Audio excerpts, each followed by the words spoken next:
ఏ ప్రాంతం అభివృద్ధికైనా రవాణా సౌకర్యం ఉండాలి. రోడ్లు బాగుంటేనే అన్ని సదుపాయాలు వస్తుంటాయి. ఇప్పటికీ కొన్ని ప్రాంతాలకు రోడ్డు సదుపాయాలు ఉండవు. దాంతో ఆయా ప్రాంత ప్రజలు తీవ్ర ఇబ్బందులు పడుతుంటారు. వాగులు, లోయలు అడ్డుగా ఉంటే వారు నడిచి ఇతర ప్రాంతాలకు చేరుకోవాల్సిందే. అయితే చైనాలో మాత్రం అసాధ్యాన్ని సుసాధ్యం చేశారు. సాధారణంగానే వారు ఏవేవో కొత్త ఐడియాలు, టెక్నాలజీతో అందరినీ అబ్బురపరుస్తారు. తాజాగా వారు నిర్మించిన ఓ రోడ్డును చూస్తే మాత్రం ఆశ్చర్యపోక మానరు. 2 కొండల మధ్య నిటారుగా ఉన్న లోయలోకి రోడ్డును నిర్మించారు.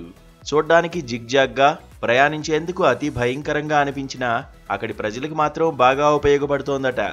ఈ జిగ్జాగ్ రోడ్డుకు సంబంధించిన వీడియో ప్రస్తుతం సోషల్ మీడియాలో వైరల్ అవుతోంది.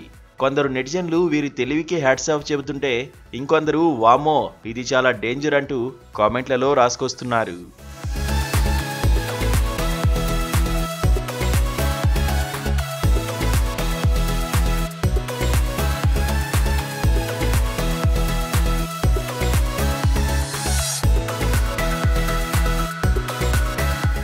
చైనాలోని లింగ్పైషి పర్వత ప్రాంతాల్లో కొండల మధ్యలో రోడ్డును నిర్మించారు.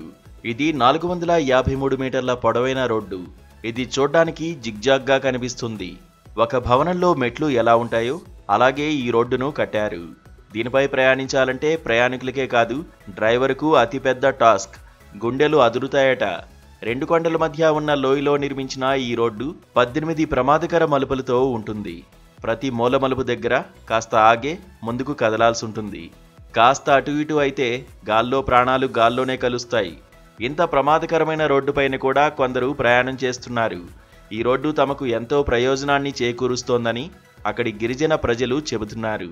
కొండ ప్రాంతంలో 453 మీటర్ల ఎత్తులో ఉన్న తమ గ్రామం మింజుకి చేరుకునేందుకు ప్రమాదకరమైన రాళ్లు, చెట్లతో ఉన్న కొండ ఎక్కాల్సి వచ్చేదని అంటున్నారు. కానీ అధికారులు ఈ రోడ్డు నిర్మించినప్పటి నుంచి తమ ప్రయాణం సులువైందంటున్నారు. దాంతో తమ పిల్లలు రోడ్డు ద్వారానే స్కూళ్లకు, కాలేజీలకు వెళ్తున్నట్లు చెప్తున్నారు. కాగా కొండపై ఉన్న మింజు గ్రామంలో 137 మంది ప్రజలు నివసిస్తున్నట్లు తెలిసింది. చూడ్డానికి భయంకరంగా ఉన్న ఈ రోడ్డును చూసేందుకు పర్యాటకులు వస్తున్నారట. ఇక సోషల్ మీడియాలో కూడా ఈ జిగ్జాగ్ రోడ్డు వైరల్ అవుతోంది.